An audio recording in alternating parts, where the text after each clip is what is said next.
मेरा नाम रियान है और मैं पंजाब के एक आम मोहल्ले में रहता हूँ। जिंदगी यहाँ सादा मगर पुरसुकून थी। लेकिन जो कुछ मैं आपको सुनाने जा रहा हूँ, ये कोई फर्जी किस्सा नहीं बल्कि मेरी अपनी जिंदगी का एक ऐसा वाकया है जो मुझे कई साल तक बेचैन रख गया। ये वाकया तकरीबन 7 साल पुराना है और इस वक्त मेरी उम्र तकरीबन 22 साल थी। दिल नादान और ज़हन हर वक्त किसी नए तजुर्बे की तलाश में भटक रहा था। हमारे मोहल्ले में जिंदगी आसान थी और सब एक दूसरे को जानते पहचानते थे। लेकिन वक्त के साथ कुछ नए लोग भी आकर आबाद हो जाते हैं। उन्हीं दिनों एक नई फैमिली हमारे मोहल्ले में किराए पर मुंतकिल हुई। इब्तिदाई दिनों से ही वो ख़ानदान मुझे अपनी तरफ मतवजा करने लगा। घर में एक माँ, एक बाप और 3 बहन भाई थे। उनका बड़ा बेटा फ़हाद मेरी उम्र का लगता था। पहली बार जब मैंने फ़हाद को देखा, वो मोहल्ले की दुकान से कुछ सामान खरीद कर वापस जा रहा था। मैंने दिल ही दिल में सोचा कि ये लड़का अगर मेरा दोस्त बन जाए तो अच्छा रहेगा। फ़हाद के चलने के अंदाज में एक अलग सा एतमाद था। मैंने आगे बढ़कर उसे सलाम किया। इब्तदा में वे हैरान हुआ, लेकिन फिर मुस्कुराकर जवाब दिया। यूं हमारी बातचीत शुरू हुई। कुछ दिनों में ही फ़हाद और मेरी दोस्ती मजबूत हो गई।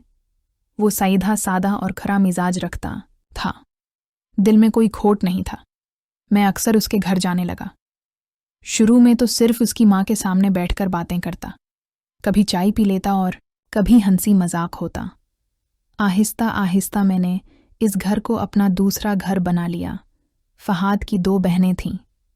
बड़ी बहन का नाम नादिया था, तकरीबन 25 साल की, शादीशुदा मगर तलाक याफ्ता और वालिदीन के साथ रहती थी। इसके चेहरे पर एक संजीदगी थी, लेकिन कभी कभार उसकी आंखों में ऐसी चमक दिखाई देती जो मेरे दिल को हिला देती। दूसरी बहन का नाम हिना था, जो मुझसे 1 साल छोटी और कॉलेज में पढ़ती थी। इसकी बातों में एक मखसूस नरमी और शौकी थी जिससे मेरा दिल अक्सर बेकाबू हो जाता। मैं अक्सर हिना को छत पर कपड़े सिखाते, सहन में झाड़ू लगाते या दूसरे काम करते हुए देखता और हर बार दिल की धड़कन तेज हो जाती। मैं जानता था कि फ़हाद मेरा दोस्त है और उसके घर आना जाना मेरे लिए आसान है, लेकिन दिल के अंदर कहीं ख्वाहिश जाग रही थी कि शायद दोनों बहनों से भी बातचीत हो जाए। एक दिन फ़हाद शहर से बाहर गया हुआ था और मुझे मालूम हुआ कि वो 2 दिन बाद वापस आएगा। शाम के वक्त दिल चाहा कि उसके घर जाऊं। दरवाज़ा बजाया तो सामने नादिया थी। वो हल्का सा लांग सूट पहने, बाल खुले और होंठों पर हल्की मुस्कुराहट के साथ मेरी तरफ देख रही थी। उसने कहा, हाँ रयान, फ़हाद तो बाहर गया है, अंदर आओ बैठो। मैं अंदर गया और कमरे में बैठ गया। खुशबू हल्की सी थी जो शायद नादिया के आने से फैल रही थी। दिल में घबराहट थी मगर चेहरे पर आम सी मुस्कुराहट रखी। हमने इब्तिदा में आम बातें की, फिर फ़हाद के बारे में पूछने लगा। नादिया बड़े सुकून से बात कर रही थी, लेकिन अंदाज में वो नरमी और कशिश थी जो मुझे बेचैन कर रही थी। कुछ देर बाद उसने मुझे गिलास में कोका कोला दी। जब मैंने गिलास पकड़ा, इसकी अंगुलियां मेरे हाथ को छू गईं। बस ये छोटा सा लम्स मेरे दिल पर बिजली बनकर गिरा। मैंने नज़रें झुका लें, मगर अंदर खुशी की लहर दौड़ गई। महसूस हुआ कि वो बार बार मेरी तरफ देखती है और एक लम्हे में आंख मारकर ऐसा इशारा दिया जैसे कह रही हो, मैं सब समझ रही हूं। ये लम्हा मेरे लिए बहुत ख़ास था। दिल में यकीन जागा कि नादिया सिर्फ ज़ाहिरी संजीदगी नहीं रखती, बल्कि अंदर से भी चाहती है कि कोई उसे समझे और बात करे। वक्त गुजरता रहा और मैं बार बार सोचता कि शायद ये सिर्फ दोस्ती नहीं, कुछ और भी है जो छिपा हुआ है। रात को नादिया का पैगाम आया, अगर दोस्ती पकड़ी करना चाहते हो तो कभी कभार मुलाकात ज़रूरी होगी, वक्त का ख्याल रखना। मैं हैरान भी हुआ और खुश भी। अगले दिन जब मैं फ़हाद के घर गया, हिना ने मुझे अजीब अंदाज में देखा, जैसे जानती हो कि मैं और नादिया के दरमियान कुछ चल रहा है। मैंने उस वक्त कोई बात नहीं की, लेकिन दिल में ख्याल आया कि ये कहानी अब सिर्फ नादिया तक महदूद नहीं रही। यहाँ से मेरी अंदरूनी बेचैनी और तजस्सुस बढ़ गया। नादिया ने अगली रात फिर से पैगाम भेजा, कल शाम आओ, फहाद और वालिदीन नहीं होंगे। हिना अपने कमरे में होगी, कोई देखने वाला नहीं।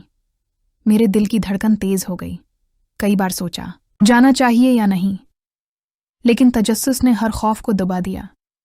अगली शाम जब मैं फहाद के घर पहुंचा तो दिल अजीब सी बेचैनी और तजस्सुस से भर गया था। नादिया ने दरवाज़ा खोला। उसकी आंखों में वही चमक थी और होंठों पर हल्की मुस्कुराहट थी जो दिल को बहा ले जाती थी। आओ रियान, इंतज़ार कर रही थी। अंदर आओ, उसने कहा। कमरे का माहौल मुख्तलिफ लग रहा था। पर्दे आधे खुले थे और रोशनी मध्यम रखी गई थी, जैसे कोई खास लम्हा पैदा करने के लिए तरतीब दी गई हो। नादिया ने मुझे बैठने का इशारा किया और खुद एक तरफ कुर्सी पर बैठ गई। कुछ लम्हे हम खामोश रहे। फिर उसने संजीदगी से बात शुरू की। रयान, तुम्हें पता है कि मेरी जिंदगी में पहले ही बहुत दुख हैं। लोग मुझे तलाक याफ्ता कहकर अजीब नजरें डालते हैं, लेकिन जब से तुम मेरी जिंदगी में आए हो मुझे लगता है कि शायद मैं फिर से मुस्कुरा सकती हूँ। इसके अल्फाज सुनकर मैं हैरान रह गया। पहली बार नादिया ने इतना खुले अंदाज में अपने दिल की बात की थी। मैंने कहा, नादिया, तुम फिक्र न करो, मैं तुम्हारा राजदार भी हूं और दोस्त भी। जो वक्त हम गुजारते हैं वो मुझे भी सुकून देता है। इसका चेहरा इत्मीनान से भर गया। वो करीब आ गई और मेरी आंखों में देखने लगी। नजरें इतनी गहरी थीं कि मैं खुद को इनमें खो बैठा। वक्त जैसे थम सा गया और लम्हा बढ़ रहा था कि अचानक कमरे का दरवाज़ा खुला। मैं घबराकर पीछे हटा, लेकिन अंदर आने वाली कोई और नहीं बल्कि हिना थी। उसके हाथ में किताब थी।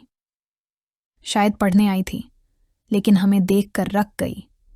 मैंने दिल ही दिल में सोचा, अब सब बगड़ जाएगा। लेकिन नादिया जरा भी नहीं घबरा रही थी। वो मुस्कुराकर बोली, आओ हिना, तुम तो जानती हो रियान हमारा दोस्त है। हिना की मुस्कुराहट में शरारत थी और सवाल भी छिपा हुआ। वो कुर्सी खींच कर हमारे पास बैठ गई और कहा, काफी दिनों से देख रही हूं कि तुम दोनों में कुछ अलग सा चल रहा है, लेकिन मुझे बाहर क्यों रखा जा रहा है? ये सुन कर मेरा दिल जोर से धड़कने लगा। नादिया ने बड़े सुकून से कहा, ये सब कोई खेल नहीं। रयान मेरा दोस्त है और मैं चाहती हूं कि तुम भी उसे समझो। हिना ने मेरी तरफ देखा, फिर हंसते हुए कहा, समझ तो मैं कब से रही हूं, लेकिन रयान, तुम्हें ज्यादा अच्छा कौन लगता है, मेरी बहन या मैं? इस सवाल ने मेरे दिल में जलजला बपा कर दिया।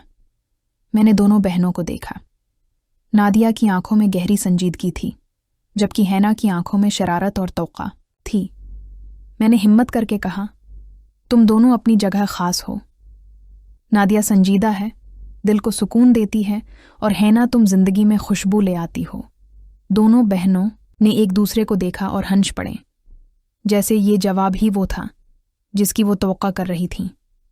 इस शाम हम तीनों देर तक बातें करते रहे। कभी मजाक हंसी की तरफ मड़ता, कभी संजीदा लम्हों की तरफ।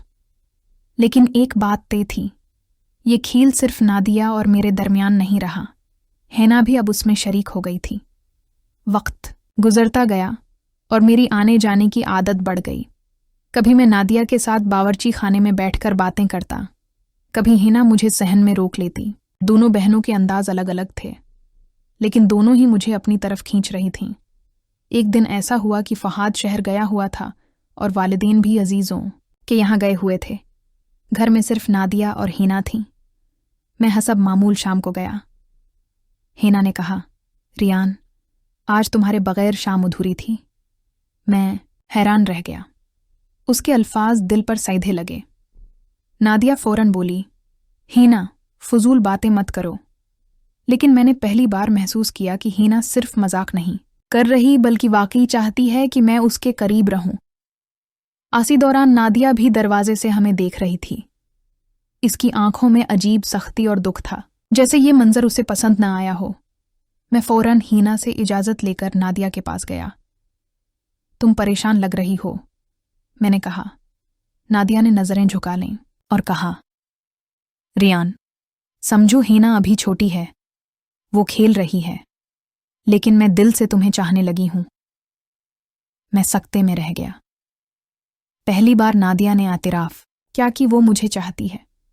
मैंने कहा, नादिया, मैं भी तुम्हें खोना नहीं चाहता। ये लम्हा हमारे दरमियान खामोश वादे में बदल गया।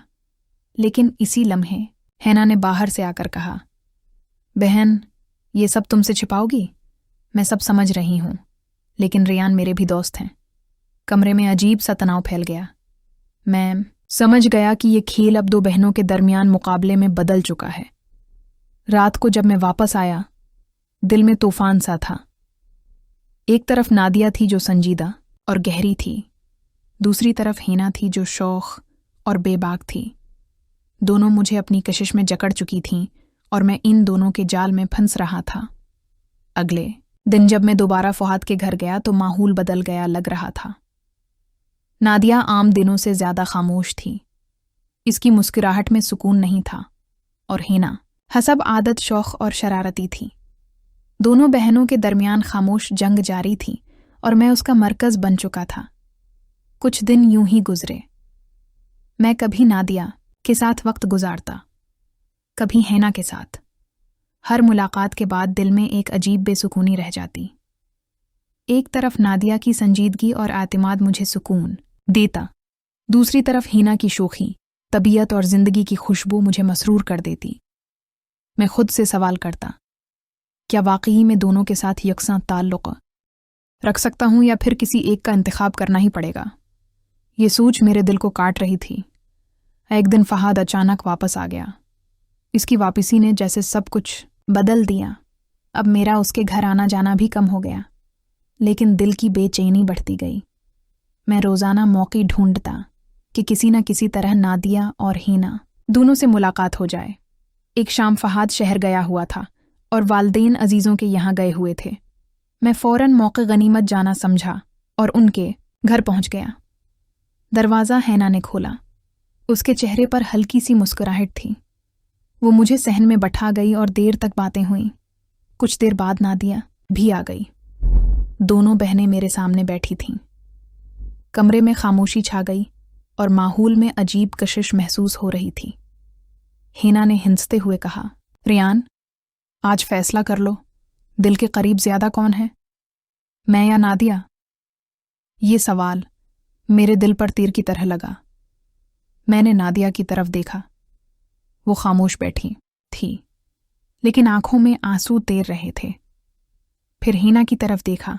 उसके चेहरे पर ज़द और शोखी थी। दिल पर भारी बोझ था। मैंने गहरी सांस ली और कहा, तुम दोनों मेरे लिए अलग अलग अहम हो। नादिया मुझे सुकून देती है और हैना जिंदगी में खुशबू ले आती है, लेकिन मैं किसी एक का इंतखाब नहीं कर सकता, क्योंकि उससे दूसरी का दिल टूट जाएगा और मैं ऐसा नहीं कर सकता। ये अल्फाज सुनकर कमरे में खामोशी छा गई। नादिया ने आहिस्ता से कहा, रियान, कभी कभी किसी को पाने के बजाय छोड़ देना बेहतर होता है। शायद हमारी किस्मत में ये नहीं लिखा। ये कहकर वो उठ गई और कमरे से बाहर चली गई। हैना की आंखों में आंसू आ गए। उसने कहा, रियान, तुमने हमें खो दिया। मैंने सोचा था कि तुम हमारे साथ खड़े रहोगे, लेकिन तुमने कुछ नहीं चुना। मैं इकला रह गया। दिल पर बोझ महसूस हो रहा था। समझ गया कि मेरी खामोशी सबसे बड़ी गलती थी। अगर मैं हिम्मत करके किसी एक का इंतखाब करता तो शायद कहानी और अंजाम मुख्तलिफ हो।